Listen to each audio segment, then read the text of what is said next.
She said, "I hear that monks are looking for shelter in many homes. Why don't you come and stay in my house?"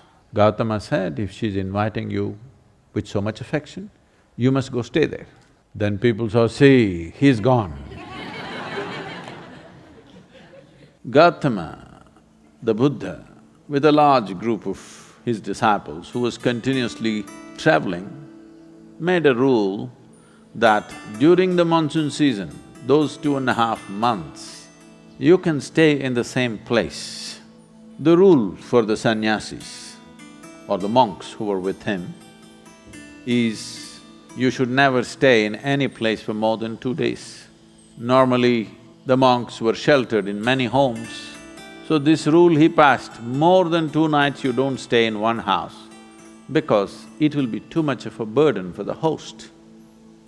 They are housing 10 people, you don't stay there for a month. 2 days, it should have been 1 day. 2, because you have walked a long distance and come, bit of recovery time. But during the monsoon season, he said, up to 2 to 2.5 months you can stay in one place because walking through the jungles of that region during the monsoon season would be treacherous and many would lose their lives.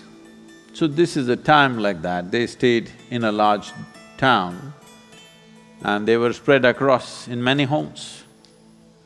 The monks went out to get their alms from the people. Ananda or Ananda Tirtha, as he was known, who happened to be Gautama's elder brother before his monkhood, went out and there was a courtesan or a prostitute in the town. She gave him alms, looked at him, a handsome young man, tall and straight. She said, "I hear that monks are looking for shelter in many homes. Why don't you come and stay in my house?" Ananda said, "I have no issue, but I must ask the Buddha as to where I should stay." Then she became really taunting. She said, "Oh, you're going to ask your guru? Go and ask him, let's see what he says." So Ananda brought what he had collected for the day. Gautama was sitting, he came and placed it at his feet, and everybody is supposed to find food and shelter wherever they go. Ananda asked, "Like this lady is inviting me, can I stay there?" Gautama said, "If she's inviting you with so much affection, you must go stay there." The townspeople who were sitting here, they said, "What? A monk is going to go and stay in a prostitute's home? This is it." This spiritual process has become corrupt. Gautama looked at them and said, "Why are you so worried? The lady is inviting him. Let him stay, what is the problem?" They all started getting up and started shouting. He said, "Wait, I am on this path because I see this is the most powerful way to live.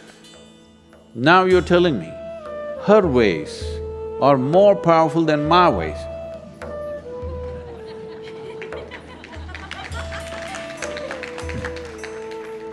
If that is the truth, I will also go and join her. I am here because I see this is the most precious and powerful way to exist. If you think her ways are better than mine, I should also go and join. Because if you're a true seeker, that's how it should be. If you found something much higher, you go for that." Then people shouted and many of them, of course, leave. Then Ananda went and stayed with her. Monsoon time, because of rains it gets cold, monk is wearing a thin habit. So she gave him a nice silk wrap. He covered himself. Then people saw, "See, he's gone." She made nice cooking and gave it to him, he ate. Then in the evening she danced for him. He sat, watching very carefully, with utmost attention. Then when they heard the music, this is it, finished. things went on. When the time was up, when the rain stopped, when it's time to move, Ananda came to Gautama along with a female monk.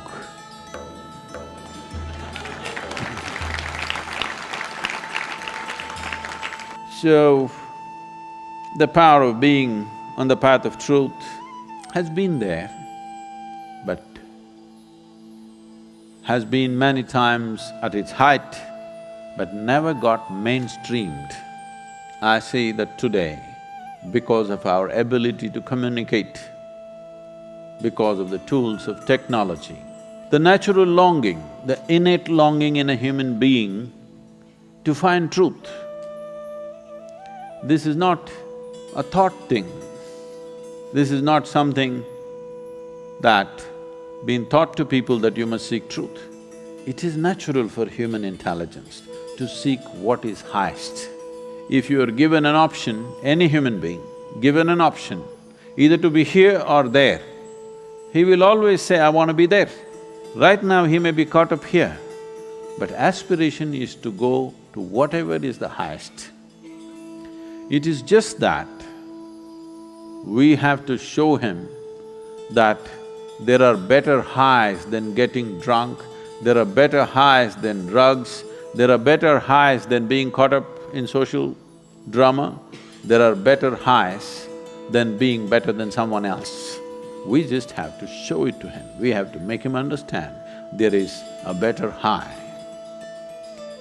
Forever, many sages, saints, yogis, gurus have been doing this, but as I said, they were gentle people. They didn't have a voice like me.